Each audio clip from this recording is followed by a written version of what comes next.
कभी समाप्त नहीं होता। भगवान श्री कृष्ण 5000 साल पहले भी इतने ही खूबसूरत थे, आज भी उतने ही खूबसूरत थे, आगे भी। किसी महबूबा को कहना बेकार, बकवास कि 100 साल पहले मुझे तुझसे प्यार था, आज भी है और आगे भी रहेगा। क्या सबूत है आगे रहेगा?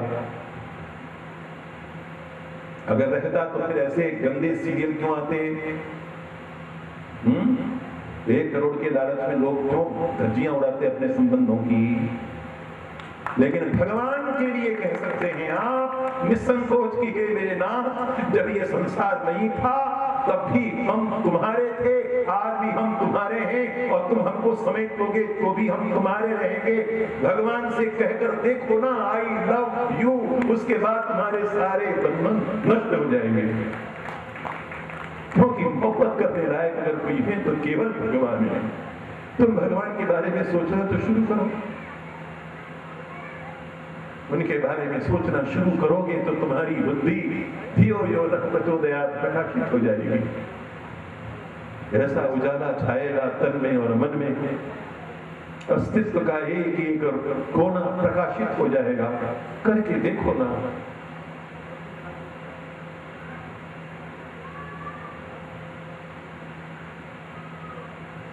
लेकिन जब भगवान का कीर्तन करने के स्थान पर, भगवान की प्रशंसा करने के स्थान पर जब वल्गरिटी मुंह से निकलने लगती है, बकवास निकलने लगती है, तो पर्यावरण अपवित्र होता है और सबसे अधिक कष्ट होता है देवताओं का। देवता कुपित होते हैं। प्रतिदिन प्रातः काल जो लाखों गो माताएं कटती हैं, कसाईयों की छुरियां उन पर चलती हैं, और वो जो हाहाकार उनका पर्यावरण में भूल जाता है, उससे और किसी को फर्क पड़े या न पड़े, देवताओं को फर्क पड़ता है।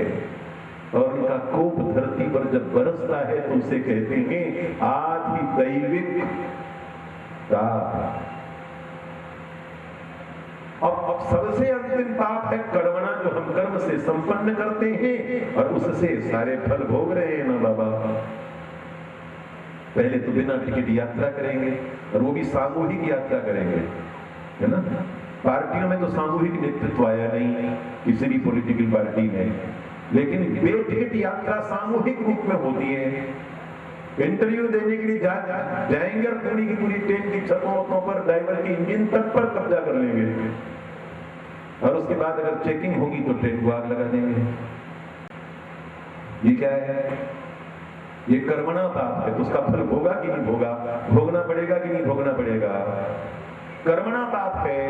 जो सड़कों में गड्ढे होते हैं वो कर्मणा पाप है।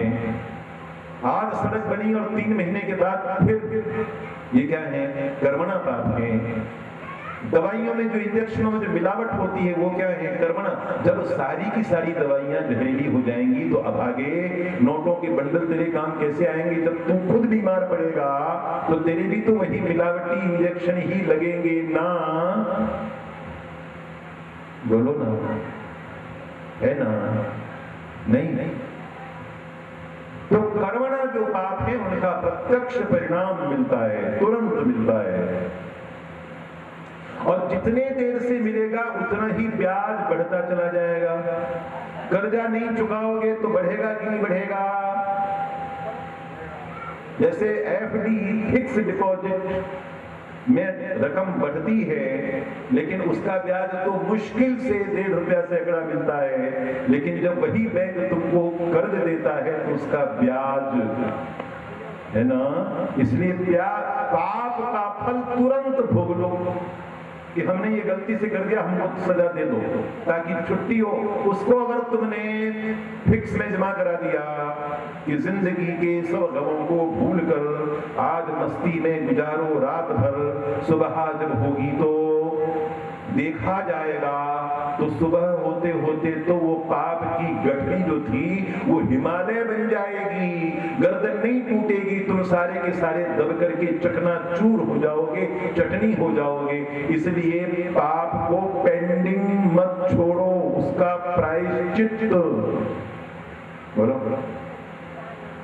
तुरंत।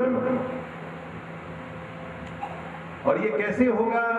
बस तापत्रय विनाशाय, श्री कृष्णाय वयम नुमः।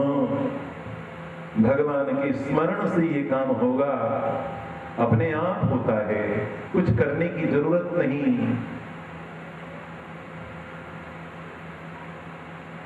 बस ये मंत्र दे दिया ना, श्रीमद् भागवत के प्रारंभ में मंगलाचरण में ही ये मंत्र प्राप्त हो गया है। फिर आगे की इतनी भागवत क्यों सुननी?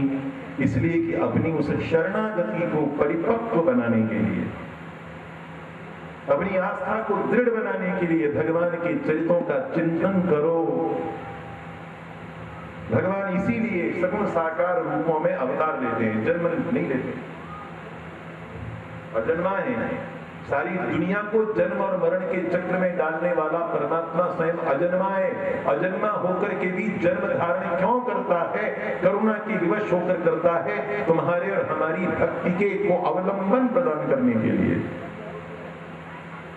और वो भी केवल अपने यहाँ ही होता है, और कहीं पर भगवान जन्म नहीं लेते, बिल्कुल नहीं लेते। दूतों को भेजते हैं, खुद नहीं आते। लेकिन यहां भगवान स्वयं करुणा से विगलित होकर के अपने भक्तों के बीच में प्रकट हो जाते हैं। दिखावा नहीं करते नेताओं के समान। किसी ढाबे पर उतर गए, वहां पर भेलपूरी खा ली, किसी गरीब की झोपड़ी में चले गए, वाह वाह वाह नेताजी कितने अच्छे। भगवान आदत है उनकी, भगवान का स्वभाव है ये। भगवान किसी को पराया, भगवान का कोई पराया है ही नहीं, हम उनके अंश हैं। और जब हम उनके अंश हैं, क्या हैं हम? उनके अंश हैं। किसके अंश हैं? भगवान के अंश हैं। तो ज्यादातर स्वार्थ के कारण जाते हो। चलो बुलावा आया है, मैया ने बुलाया, इतना काफी नहीं है क्या? तो वहां जाकर के फिर फरमाइश एक लंबी लिस्ट लेकर क्यों जाते हो? बोलो ना। इसलिए तापत्रय विनाशाय, हे भगवान मेरे पापों का नाश कीजिए, मैं तुम्हारी शरण ग्रहण करता हूं, मैं तुम्हारा शरणागत। तो भगवान वचन देते हैं, अहं त्वां सर्व पापेभ्यो मोक्षयिष्यामि, मैं तुमको सारे संसार के सभी पापों से मुक्ति प्रदान करूंगा। मां शुच, चिंता मत करो। तापत्रय विनाशाय श्री कृष्णाय वयम नुमः। श्रीमद् भागवत पापों से मुक्त करता है, और जब व्यक्ति पापों से मुक्त हो जाएगा तो उसको मोक्ष प्राप्त करने से कौन रोकेगा? इसलिए भगवान से ये मत को मोक्ष दे दीजिए, उनसे कहो मुझे पापों से मुक्त कीजिए। मुक्त हुए तो वीजा की जरूरत नहीं। भगवान की करुणा के गेट से कोई तुमको टोकने वाला नहीं है, सीधे अंदर प्रवेश करोगे। श्रीमद् भागवत, श्रीमद् भागवत यानी भगवान का, भगवत यानी भगवान, भागवत यानी भगवान का। आगे क्या? वांग्मय स्वरूप, महापुराण नहीं, भगवान का स्वरूप। सनक सनंदन सनातन सनत कुमारों से परंपरा प्रारंभ हुई और अब तक चल रही। अब भगवान की कथा सुनने के लिए मंगलाचरण की क्या जरूरत? भगवान की कथा ही मंगलकारिणी है। लेकिन मंगलाचरण का मतलब क्या? मंगलाचरण यानी ऐसा आचरण जो मंगलमय हो। दुराचरण होता है ना, होता है कि नहीं होता है? दुराचरण, भ्रष्टाचरण, और ये क्या है? मंगलाचरण।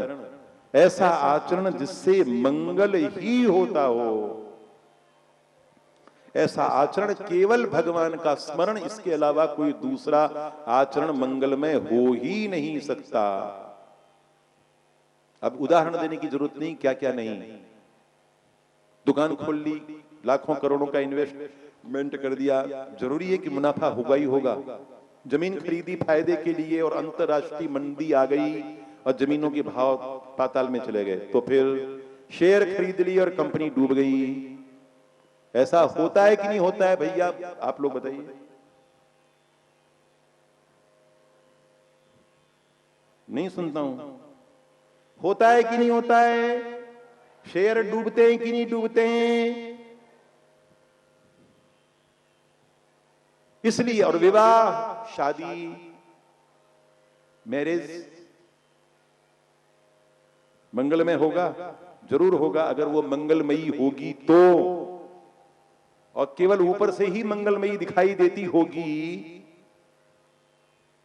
तो पैकिंग बहुत अच्छी होगी और अंदर कचरा भरा हुआ होगा। अंदर कहां?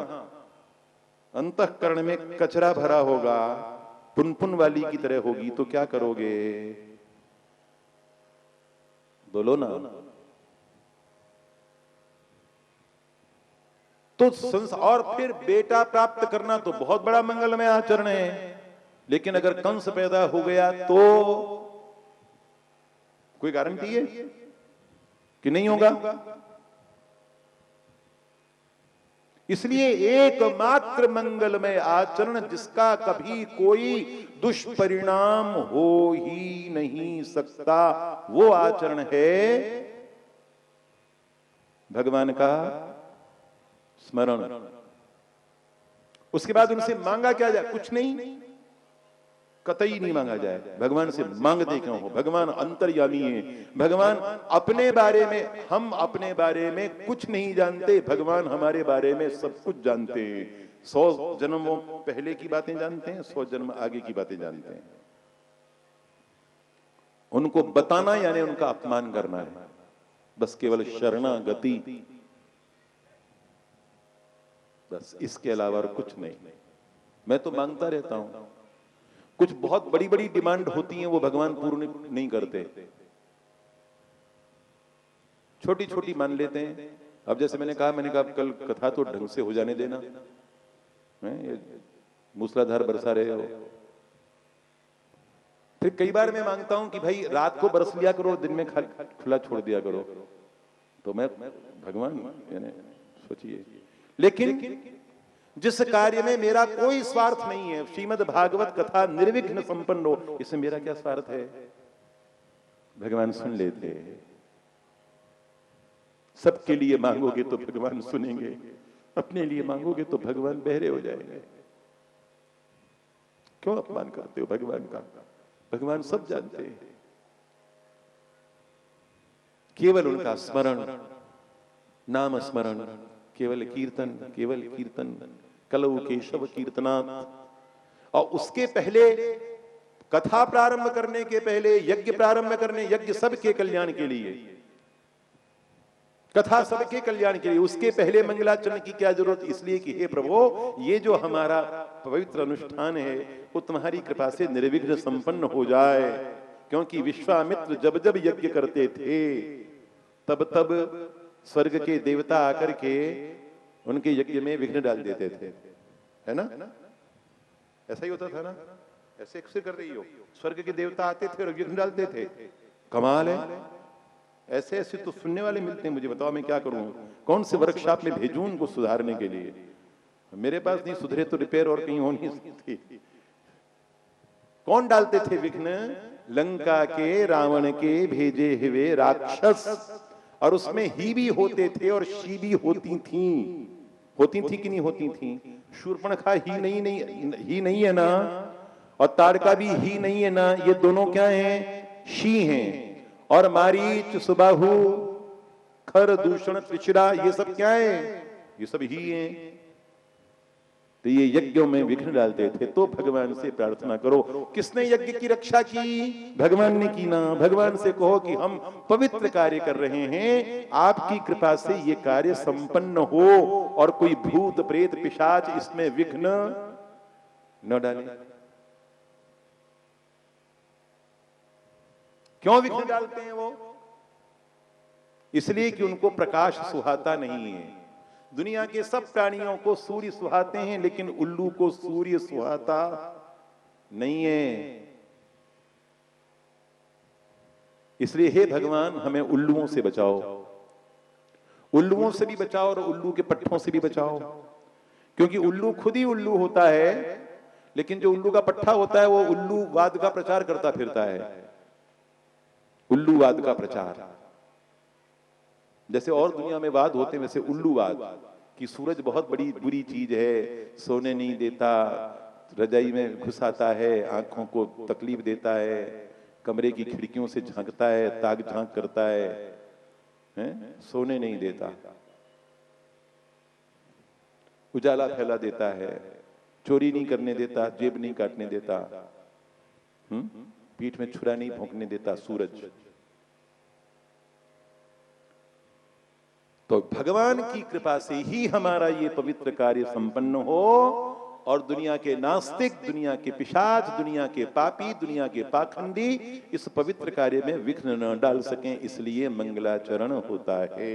अब मंगलाचरण किया जाए तो पहले सबसे पहले भगवान के किस रूप को स्मरण किया जाए? उस रूप को स्मरण किया जाए जिसकी पूजा की तुम सब लोग तैयारी कर रहे हो। गणपति बप्पा मोरया, पुढच्या वर्षी लवकर या। भगवान गणेश दुनिया के एकमात्र पर्सन हैं, हालांकि वो पर्सन नहीं है लेकिन पर्सन ही हैं, जो इतने मोटे होने के बाद भी क्यूट हैं, ब्यूटीफुल हैं, अट्रैक्टिव हैं, चार्मिंग हैं, वेल लुकिंग हैं। अन्यथा मोटा आदमी चार्मिंग होता है क्या? स्मार्ट होता है क्या? बोलो होता है क्या? नहीं होता है ना। इतने मोटे, और इतने मोटे होने के बाद भी बेहद खूबसूरत, बहुत प्यारे, बड़े क्यूट, जिनको देखने से ही भय भाग जाता है, बड़े प्यारे लगते हैं, मन में सारी टेंशन दूर हो जाती है। ये मेरा आजमाया हुआ नुस्खा है, कितनी भी टेंशन हो भगवान गणेश के दर्शन कर लो, टेंशन तुरंत भाग जाएगी, रहेगी। इतने प्यारे प्यारे भगवान, क्या सबूत है? देख लो, करके देखो कि भगवान गणेश कितने प्यारे, हैंडसम नहीं है, क्या है? ब्यूटीफुल है, सुंदर है, मनमोहन है, चित्ताकर्षक है। इतने भारी भरकम होते हुए भी चित्त में सीधे प्रवेश कर जाते हैं, और फिर एक बार जम करके बैठते हैं तो फिर आराम से उठ भी तो नहीं सकते ना, जल्दी जल्दी बैठे रहते हैं। लोग कहते हैं कि लड्डू के भूखे हैं ना, भगवान गणेश का नाम है भावगम्य। भजे हम भवानी पतिम भावगम्यम। भगवान शंकर भी भावगम्य हैं और भगवान गणेश भी भावगम्य हैं। उनको भावना ही सबसे अधिक प्रिय है। तो उन भगवान गणेश का स्मरण किया जाए जिनकी कृपा से हमको कृष्ण कथा प्राप्त हुई। श्रीमद् भागवत प्राप्त नहीं हुआ, श्रीमद् भागवत का बीज प्राप्त हुआ। श्रीमद् भागवत का बीज क्या है? बोलो, कौन बनेगा करोड़पति? बताओ। श्रीमद् भागवत का बीज क्या है? बोलो बोलो। श्रीमद् भागवत का बीज है महाभारत। जहां महाभारत समाप्त होता है वहां से श्रीमद् भागवत शुरू होता है। महाभारत किसने दिया हमें? भगवान गणेश ने दिया। अन्यथा महाभारत भगवान व्यास के हृदय में था, पन्नों पर कैसे आया? भगवान गणेश की कृपा से आया। भगवान वेदव्यास ने स्मरण किया, स्मरण किया तो भगवान गणेश आ गए। सिग्नल मिले उनको, उनके मोबाइल को घंटियां गईं, तुरंत प्रकट हुए। उन्होंने देखा कोई लड्डुओं की नई वैरायटी तैयार की गई होगी, उसको चखने के लिए मुझे बुलाया होगा। लेकिन व्यासदेव भगवान के आश्रम में न कोई कड़ाहियां थी, न हलवाई थे, लड्डुओं की कोई तैयारी नहीं थी। कंद मूल फलों की टोकरियां भरी हुई थी, फूल थे, कुशा का आसन था, अर्घ था, पाद्य था, श्रद्धा थी, भक्ति थी। गणेश भगवान ने चारों ओर देखा और देखा कि ये मामला कुछ गड़बड़ है। पर जब आ गए थे तो उन्होंने पूछा कि कहो मुने, मैं क्या करूं, क्यों बुलाया है? तो भगवान वेदव्यास ने कहा कि बहुत मामूली सा काम है, आपके लिए तो बहुत ही मामूली है। भगवान गणेश ने कहा क्या?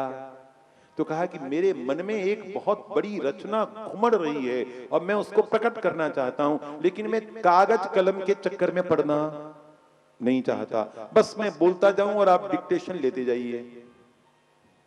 मैं डिक्टेट करूंगा और आपसे बढ़िया स्टेनोग्राफर मुझे कहां मिलेगा? आप लिखते जाइए। आपकी कृपा से, आपकी सहायता से ये महाकाव्य, महाकाव्यों का महाकाव्य, 5 वेद पृथ्वी पर प्रकट होगा तो सारी सृष्टि का कल्याण होगा। भगवान गणेश को ऐसा लेबोरियस वर्क किसी ने आज इसके पहले दिया नहीं था। ये मैं किस चक्कर में पड़ गया? तो उन्होंने कहा कि ठीक है, ठीक है, मंजूर है, लेकिन एक शर्त है कि मेरी लेखनी एक पल के लिए भी रुकनी नहीं चाहिए। अगर रुकी तो मैं उठ करके चला जाऊं। भगवान वेदव्यास ने कहा अब ये शर्तें शुरू हुई हैं तो फिर मेरी भी शर्त है। दोनों ओर से शर्त क्लियर होनी चाहिए ना, टर्म्स एंड कंडीशंस। भगवान गणेश ने कहा आपकी क्या शर्त है? तो कहा कि ठीक है, आपकी लेखनी रुकेगी नहीं, लेकिन बिना अर्थ समझे कुछ लिखना नहीं। मैं जो बोलता हूं उसका अर्थ समझ करके ही लिखिएगा। भगवान गणेश ने सोचा हाँ ये कोई बात है, मैं अर्थ नहीं समझूंगा तो कौन अर्थ समझेगा? तुलसीदास कहते हैं वर्णानाम अर्थ संघानाम रसानाम छंदसामपि मंगलानाम च कर्तारौ वंदे वाणी विनायक। ऐसा क्या है जिसका अर्थ मैं न जानूं? सारे जितने अर्थ हैं वो मेरे अंतःकरण से तो प्रकट होते। तो डील हो गई और प्रारंभ हुआ रचना का प्रोसेस। और हर 100वें श्लोक में इस प्रकार की थोड़ी सी जटिलता रखते थे भगवान व्यास की। साक्षात भगवान गणेश को भी कलम रोककर सोचना पड़ता था कि क्या है, और जितनी देर में वो सोचते उतनी देर में आगे के 300-400 श्लोक और मन में कंप्यूटर पर प्रकट हो जाते थे। इस तरह से महाभारत न भूतो न भविष्यति हमको प्राप्त हुआ भगवान गणेश की कृपा से, उनकी अनुकंपा से। महाभारत प्राप्त हुआ और महाभारत के बाद फिर उसके फल के रूप में, महाभारत कल्प वृक्ष है तो उसका फल क्या है? श्रीमद् भागवत है।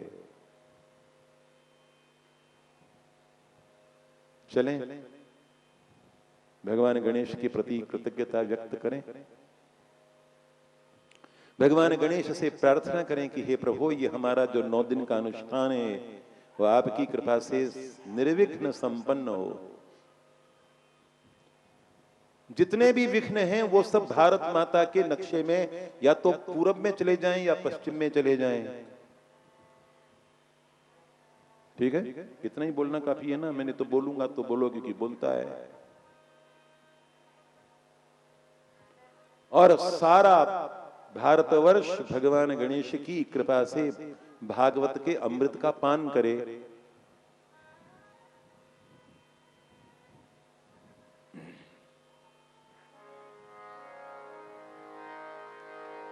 शतबार शीश नवाए हम, शतबार शीश नवाए हम, गणनाथ के गुण गाए हम, गणनाथ के गुण गाए हम, गणनाथ के गुण गाए हम, गणनाथ के गुण गाए हम, शतबार शीश नवाए हम, शतबार शीश नवाए हम, गणनाथ के गुण गाए हम, गणनाथ के गुण गाए हम, गणनाथ के गुण गाए हम।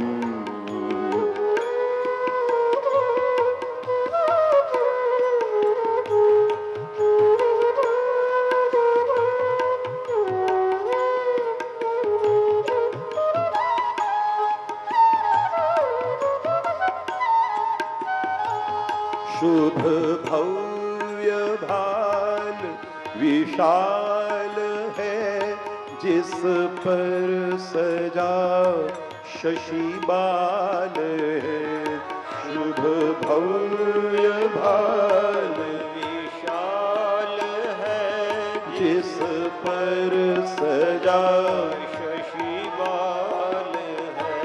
शुचि शुंड मंडित देह पर उपवीत शोभित व्याल है। शुचि शुंड मंडित देह पर उपवीत शोभित व्याल है। इस रूप पर बलि जाए हम, इस रूप पर बलि जाए हम, गणनाथ के गुण गाए हम, गणनाथ के गुण गाए हम, गणनाथ के गुण गाए हम।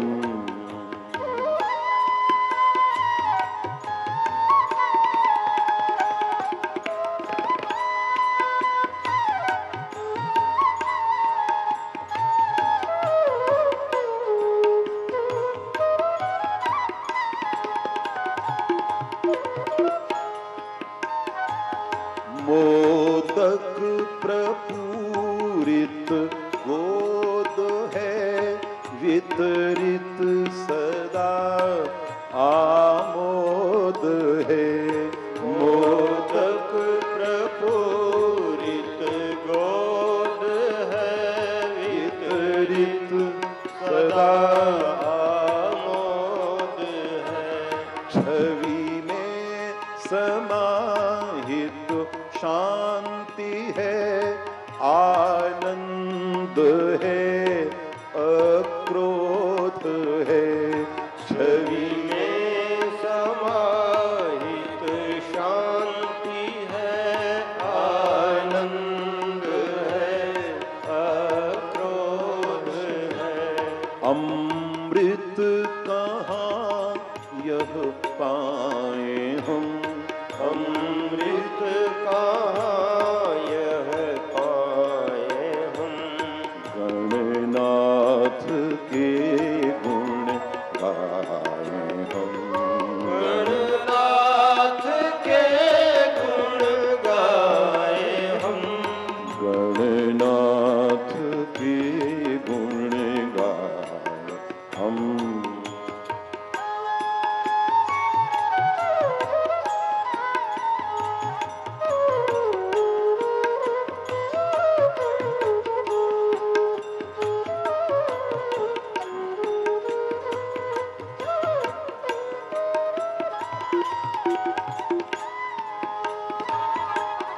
स्वयमेव विघ्न विनाश हो, सब संकटों का ह्रास हो। स्वयमेव विघ्न विनाश हो, सब संकटों का ह्रास हो। शुभ लाभ का प्रिय वर मिले, स्थिर रिद्धि सिद्धि निवास हो। शुभ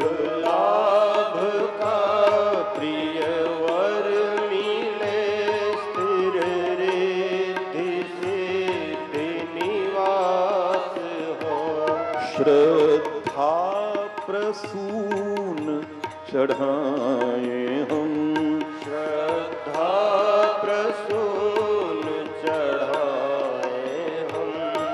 गणनाथ के गुण गाए हम, गणनाथ के गुण गाए हम। गणनाथ के गुण गाए हम।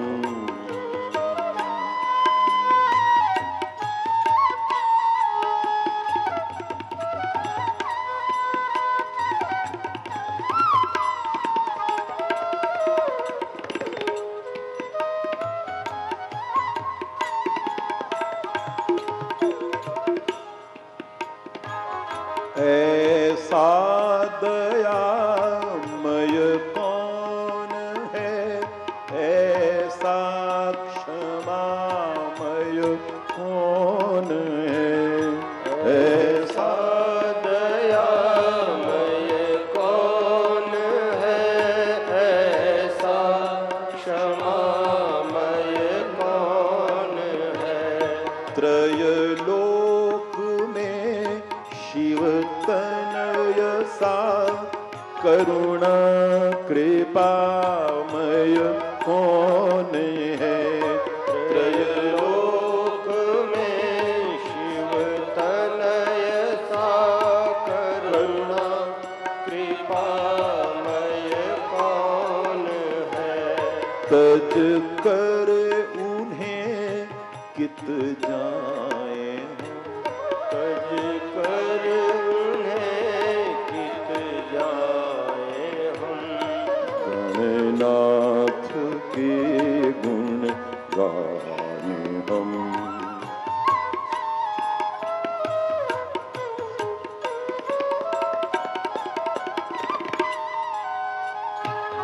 हे नाथ शुचि सद्बुद्धि दो सद्भ,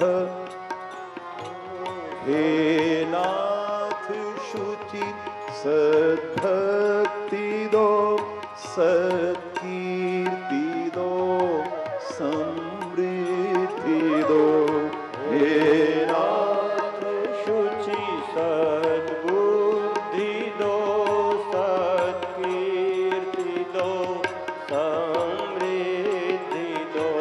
सद्भक्ति में शिव शक्ति में चारित्र्य में अभिवृद्धि दो, सद्भक्ति में शिव शक्ति में चारित्र्य में अभिवृद्धि दो। यह धन कभी न गवाए हम, यह धन कभी न गवाए हम। गणनाथ के गुण गाए हम, गणनाथ के गुण गाए हम। गणनाथ के गुण गाए हम, गणनाथ के गुण गाए हम। श्रद्धा प्रसून चढ़ाए हम, श्रद्धा प्रसून चढ़ाए हम। गणनाथ के गुण गाए हम, गणनाथ के गुण गाए हम। गणनाथ के गुण गाए हम। हरे कृष्ण कृष्ण कृष्ण हरे हरे, हरे कृष्ण कृष्ण कृष्ण हरे हरे, हरे कृष्ण कृष्ण कृष्ण हरे हरे, हरे कृष्ण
9 दिन तुम लोगों के साथ कैसे चलेगा बताओ।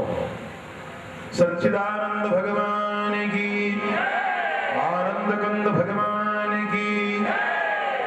ये मेरे कहने से जो करते हो तो उसका आधा फल मुझे मिल जाता है, और मैं तुम्हारे और भगवान के बीच में कोई कमीशन खाना नहीं चाहता, तो अपनी इच्छा से बोला करो। गोपाल गोविंद भगवान की, व्यासदेव भगवान की, देव भगवान की, भागवत स्वरूप भगवान की, जगत जननी भारत माता की, सत्य सनातन हिंदू धर्म की। हर हर महादेव। शुभ भव्य भाग विशाल है जिस पर सजा शशिबाल है शुचि, शुंड मंडित देह पर उपवीत शोभित व्याल है, इस रूप पर बलि जाएं हम। कितनी प्यारी छवि है, कितनी मनमोहक। मेकअप नहीं, ओरिजिनल मौलिक निराकार रूप में, नाद ब्रह्म के रूप में भगवान गणेश सृष्टि के कण कण में व्याप्त हैं, ओमकार के रूप में। सृष्टि उत्पन्न हुई नाद ब्रह्म से, बिना प्रमाण के हमारे यहां कुछ नहीं चलता, और हम संसार के एकमात्र समाज हैं तर्क की कसौटी पर कसे बिना किसी चीज को स्वीकार नहीं करते। इसलिए हमारे सारे के सारे जितने धर्म ग्रंथ हैं वो सब प्रश्नोत्तरों में चलते हैं, सवाल हैं जवाब हैं, सवाल हैं जवाब हैं, और कहीं भी सवाल करने की इजाजत नहीं है, स्वतंत्रता नहीं है, लिबरेशन नहीं है, लिबर्टी नहीं है। हम कहते हैं समझ में आए तो स्वीकार करो, नाद ब्रह्म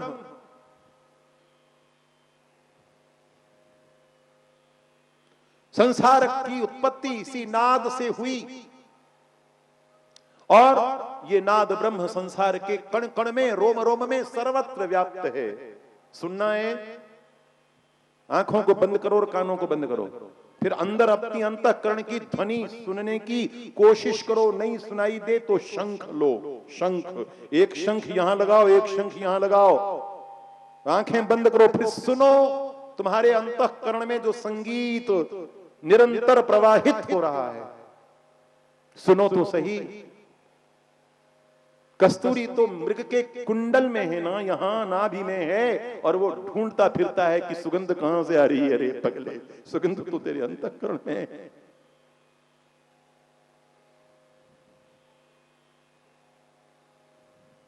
नाद ब्रह्म। चलो तुम्हारे पास शंख नहीं है तो ठीक से बैठो, आंखें बंद करो, बिल्कुल ठीक से बैठ जाओ। अटेंशन यानी खड़े होकर अटेंशन नहीं, बैठकर अटेंशन।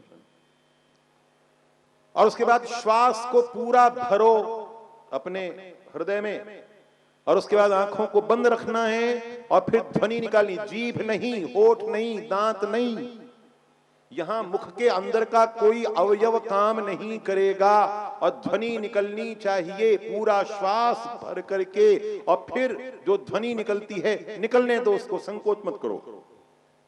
लीजिए पूरा श्वास अंदर भरिए, और उसके बाद आंख बंद करके, और फिर उसको स्वर के रूप में, बिना होठ के, बिना दांत के, बिना जीभ के,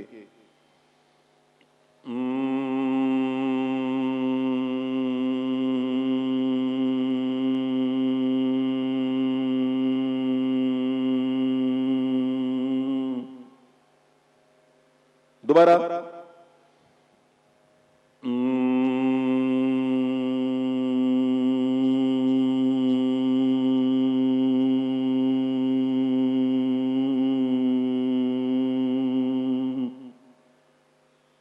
फिर एक बार और पूरा भरिए।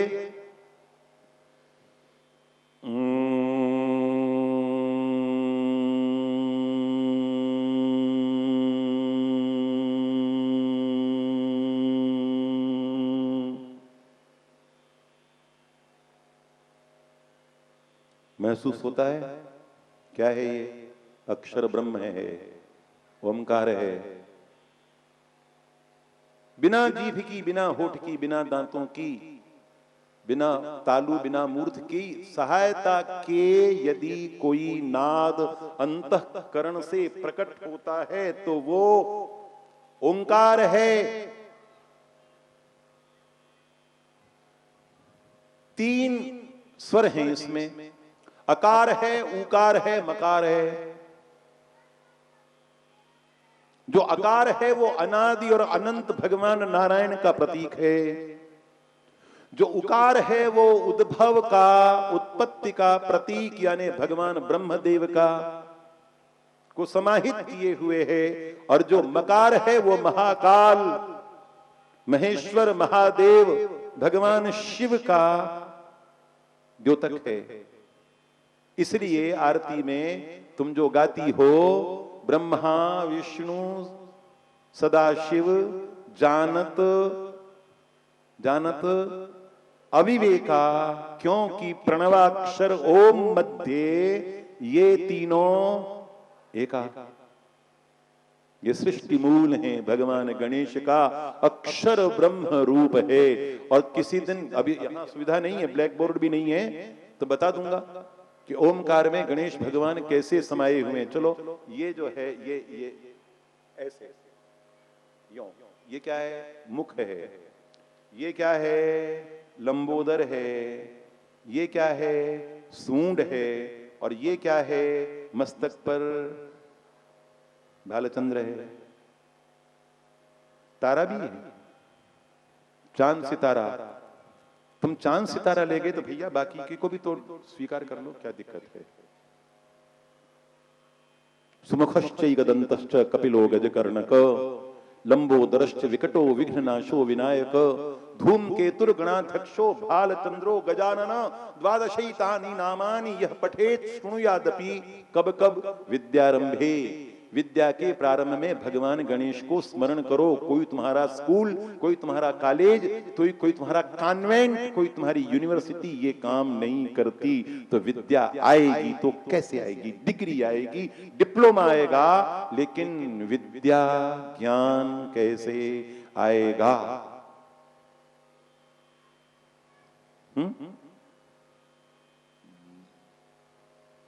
विद्यारंभे विवाहे च, और विवाह के पूर्व भी हे भगवान तुम्हारे परिवार को समृद्ध करने के लिए मैं विवाह कर रहा हूं, इंटरटेनमेंट के लिए कुछ भी करेगा वाली बात नहीं है।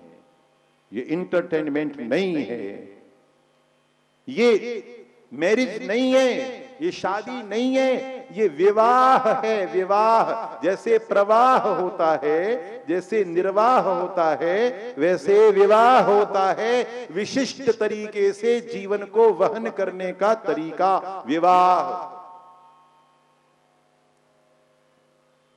जीने का तरीका है। ये बिस्तर पर जीने का नहीं, जीवन में जीने का। इसलिए वो वाइफ नहीं है। वाइफ वो है जो नाइफ बन करके लाइफ को काटती रहे, वो वाइफ।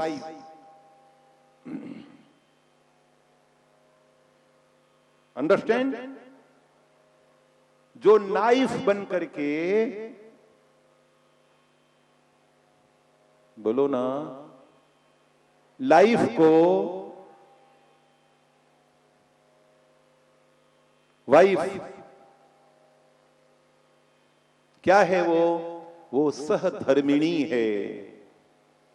तुम्हारे प्रत्येक धर्म को जो तुम्हारे साथ रह करके, धर्म में जो तुम्हारा साथ देती है, उसके बिना धर्म कार्य हो सकता नहीं। केवल हिंदू समाज में ही ये रीति है कि बिना पत्नी के न दान, न पुण्य, न व्रत, न उपवास, न तीर्थ यात्रा, न यज्ञ, कुछ भी स्वीकार नहीं होता जब तक तुम पत्नी को साथ लेकर के नहीं बैठोगे। जितने पाप हैं वो बिना पत्नी की सहायता के किए जा सकते हैं, लेकिन कोई पुण्य पत्नी के बिना स्वीकार भगवान नहीं करते। इसलिए क्या है क्या है, बोलो जल्दी बोलो। सहधर्मिणी है, और क्या है, धर्म पत्नी है।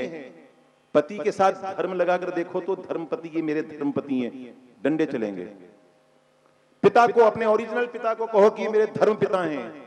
अपने औरत से पुत्र पैदा जो हुआ है उसको कहो ये मेरा धर्म पुत्र है।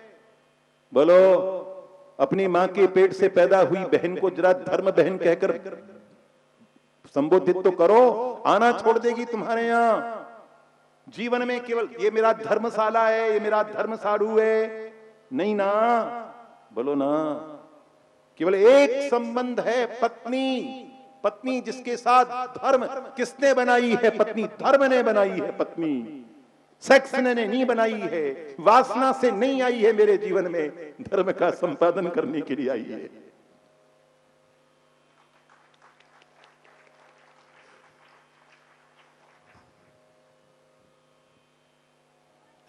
ये अगर समझ में आए तो फिर तलाक हो ही नहीं सकते।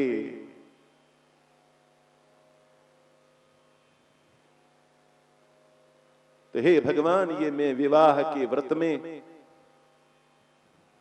धर्म पत्नी है, सहधर्मिणी है, गृह स्वामिनी है, गृह लक्ष्मी है, हाउस वाइफ नहीं है। Housewife, no no no no. इससे बढ़कर के कोई वल्गर शब्द कोई दूसरा हो ही नहीं सकता। इसलिए कभी मत बोलना, कोई पूछे कि आप क्या हैं, जी जी मैं तो सिंपली हाउस वाइफ। छी, Shem Shem Shem Shem. Raipur में जो विधानसभा है उसमें जितने एमएलएज हैं, क्या है, विधायक हैं, वो जब अध्यक्ष को संबोधित करते हैं और सदन को तो हिंदी में बोलते हैं सदन और इंग्लिश में बोलते हैं हाउस। पार्लियामेंट में भी दो हाउस हैं, एक अपर हाउस है, एक लोअर हाउस है। लोअर का नाम है लोकसभा और अपर का नाम है राज्यसभा। ठीक है? उस हाउस में कितने लोग हैं, अब गिनो कितने हैं। और फिर मार्शल हैं, फिर स्टाफ है, वो होता है हाउस। हाउस वाइफ का मतलब क्या होता है? इससे ज्यादा भी कुछ कहने की जरूरत है? इससे बढ़कर के अशिष्ट और अभद्र कोई भाषा दुनिया में हो सकती है? कैसे फिदा हो तुम लोग। जान निसार कर दी उस पर, कुर्बान। बदतमीजी से भरी हुई इस भाषा पर हाउस वाइफ। हमारे यहां गृह लक्ष्मी, हमारे घर की लक्ष्मी, कुल वधू, कुल की लक्ष्मी।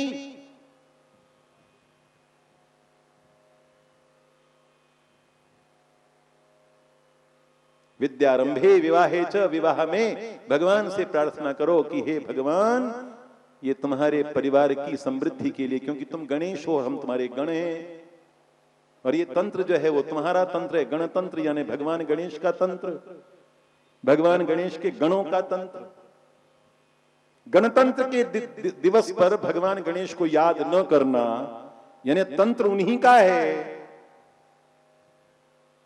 गण हम उनके हैं। क्या है ये? अंग्रेजी में कहते हैं न्यूसेंस है।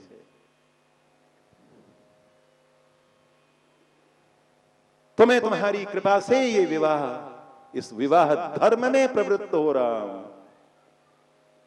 तो फिर हनीमून करने के लिए कहां जाएंगे आपके कपल?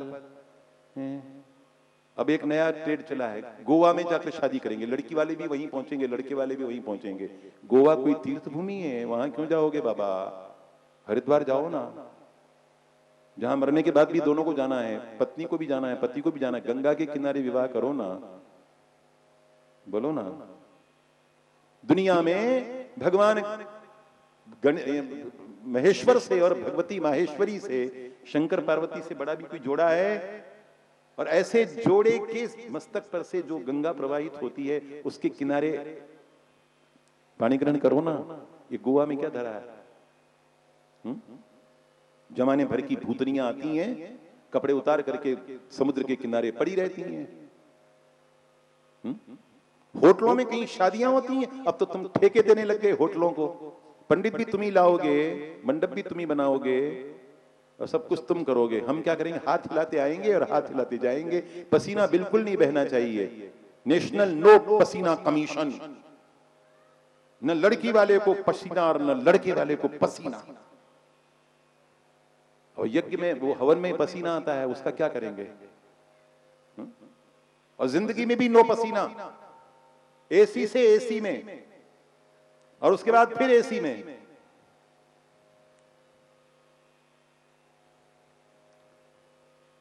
तो ये इश्क नहीं आसान, इतना ही समझ लीजिए, एक आग का दरिया है और डूब के जाना है। क्या हुस्न ने समझा है, क्या इश्क ने जाना है। हम खाक नशीनों की ठोकर में जमाना है, तलवार की धार पर चलना है। कोई पार्वती चल सकती है, कोई सीता चल सकती है, कोई सावित्री चल सकती है, तितलियों का काम नहीं है ये। तो हम इस विवाह धर्म में प्रवृत्त हो रहे हैं। प्रभु हमको आशीर्वाद दीजिए। विद्यारंभे विवाहे च प्रवेशे, प्रवेशे, नए मकान में प्रवेश कर रहे हैं। प्रविशि नगर कीजे सब काजा, हृदय राखी। बोलो, हे प्रभु आप हमारे दरवाजे पर विराजमान होइए ऊपर। क्यों मेटल डिटेक्टर क्यों होता है? जब हवाई जहाज में बैठने जाते तो उसमें से निकलना पड़ता है ना, तो ये मेटल डिटेक्टर है। कौन? भगवान का विराजना, उसके नीचे से केवल मंगल ही जा सकता है। भगवान जहां बैठे हैं उनके नीचे से अमंगल भीतर प्रवेश कर ही नहीं सकता। और सारा का सारा घर मंगलमय हो, कहीं बिना कपड़े की भूतनियों के चित्र कहीं भी नहीं लगे हुए हों। जिधर देखो उधर भगवान दिखाई दें और हम भगवान की मंगलमय गोद में रहें। और भगवान से कहो कि ये मकान नहीं है, ये तुम्हारी गोद है। विद्यारंभे विवाहे च प्रवेशे, निर्गमे तथा और कहीं जाना हो तो भगवान को स्मरण करके, भगवान गणेश को स्मरण करके कि मैं जा रहा हूं, आपके काम से जा रहा हूं, इस कार्य को संपन्न करना आपकी जिम्मेदारी है। और संग्राम में किसी को मन से, वचन से, कर्म से कष्ट नहीं दिया, फिर भी अगर संकट आया है, नहीं फिर भी मुझे लड़ना पड़ रहा है, तो ये मैं अपने लिए नहीं लड़ रहा हूं, मैं धर्म के लिए लड़ रहा हूं,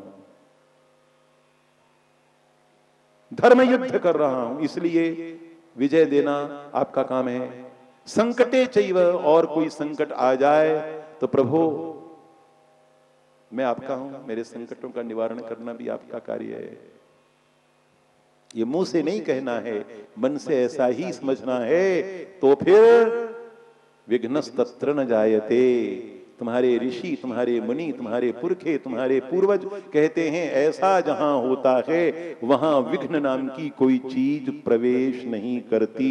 इस मंडप में और इस व्यासपीठ पर और हमारी शक्ति में 9 दिन तक मंगल की वर्षा होती रहे। और फिर 9 दिन तक हम जो काम करेंगे उससे फिर निरंतर मंगल की ही वर्षा होती रहे। इसलिए मंगल मूर्ति मोरया पुढच्या वर्षी लवकर जाई क्यों? फिर दोबारा अगले साल क्यों ना पड़े, यहीं रहो ना। जाने की जरूरत ही क्यों है? लेकिन हम सर्जन करते हैं तो साथ में विसर्जन भी करते हैं। भगवान की मूर्ति हमने बनाई और उसके पश्चात जलाशय में ले जाकर के विसर्जित कर दी। क्यों? तुम भी तो हमारे साथ यही सलूक करते हो ना, हमको बनाते हो ना और हमको विसर्जित कर देते हो ना। जब तुम हमको गंगा में विसर्जित होता देख करके खुश होते हो कि चलो एक केस की फाइल जो है वो पूरी हुई, तब फिर हम भी तुम्हारे साथ अगर यही सलूक करें तो क्या नुकसान है? चींटी हाथी से बोली, हाथी चींटी से बोला कि चींटी चींटी तू रोज मेरे पर बैठती है, एक दिन मुझे भी तेरी सवारी करने देना। बेचारी चींटी, हम चींटी है ना, तो जो भगवान करेंगे वही हम करेंगे ना। तुमने हमको बनाया, हम तुमको बनाते हैं, तुम हमारा विसर्जन करते हो, हम तुम्हारा विसर्जन करते हैं। गणपति बप्पा मोरया पुढच्या वर्षी लवकर या लोकमान्य भगवान तिलक का कितना बड़ा उपकार है कि हमको गणेशोत्सव दे गए,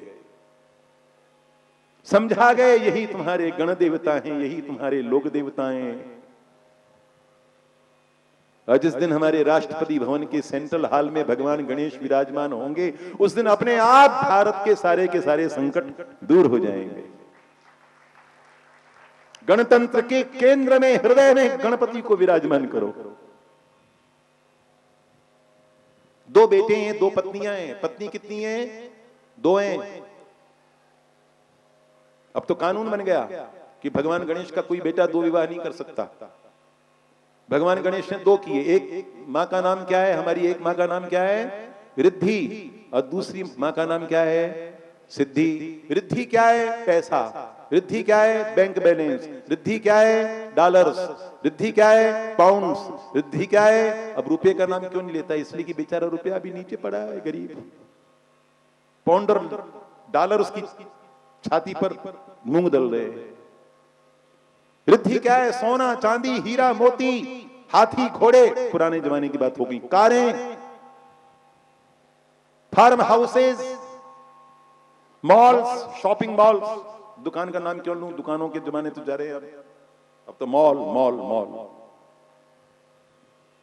ये है रिद्धि। लेकिन पैसा खूब हो। कितना हो? खूब। अब खूब बोल देने में नहीं ना, खूब हो। और लेकिन जिस काम में भी हाथ डालें उसमें असफलता के अलावा कुछ ना मिले, इसका मतलब कि रिद्धि तो है लेकिन सिद्धि नहीं है। भगवान की 2 पत्नियां, एक का नाम रिद्धि, एक का नाम संपन्नता और दूसरी का नाम सफलता। एक रिद्धि है, दूसरी सिद्धि है, और उनकी कोख से 2 बेटे उत्पन्न हुए हैं। क्या नाम है? शुभ और लाभ। लाभ का मतलब मुनाफा, बेनिफिट। परंतु कैसा लाभ? जो सबके लिए शुभ हो ऐसा लाभ। ऐसे लाभ का क्या करना जो किसी के लिए भी मंगलकारी, मंगलमय नहीं है। इसलिए एक बेटे का नाम शुभ है और दूसरे बेटे का नाम लाभ। देखो क्या फैमिली है अपनी। ये अपनी फैमिली के अपने माँ बाप हैं। शुभ और लाभ। गोद में क्या है? लड्डू है, मोदक है। क्यों? बर्फी क्यों नहीं है? क्योंकि कोने कोने निकले हुए हैं उनके। जलेबी क्यों है? कि भूल भुलैया, जटिल जाल। Rasgulla chip chip chip chip हो जाए, कहीं पर हाथ में रखें तो। रसमलाई टिक नहीं सकती, फ्रिज में रखें, नहीं रखेंगे तो ज्यादा गर्मी पड़ेगी तो शाम को खट्टी हो जाएगी। बोलो भाई हाँ, बोलो ना। हाँ, तो फिर मोदक अखंड मंडलाकारम व्याप्तम येन चराचरम, ब्रह्मांड के समान, पृथ्वी के समान, सूर्य के समान, चंद्रमा के समान, जिसमें कोई कोना नहीं है, चारों तरफ से जो गोल है। और नाम क्या है? मोदक, यानी जो मोद देता है, आनंद देता है। क्यों? इसलिए कि भगवान गणेश आनंद देते हैं और वो प्रसाद है, बांटा जाता है। बांटा जाएगा तो प्रसन्नता देगा, मोद देगा, और अगर बटोरा जाएगा तो विषाद देगा।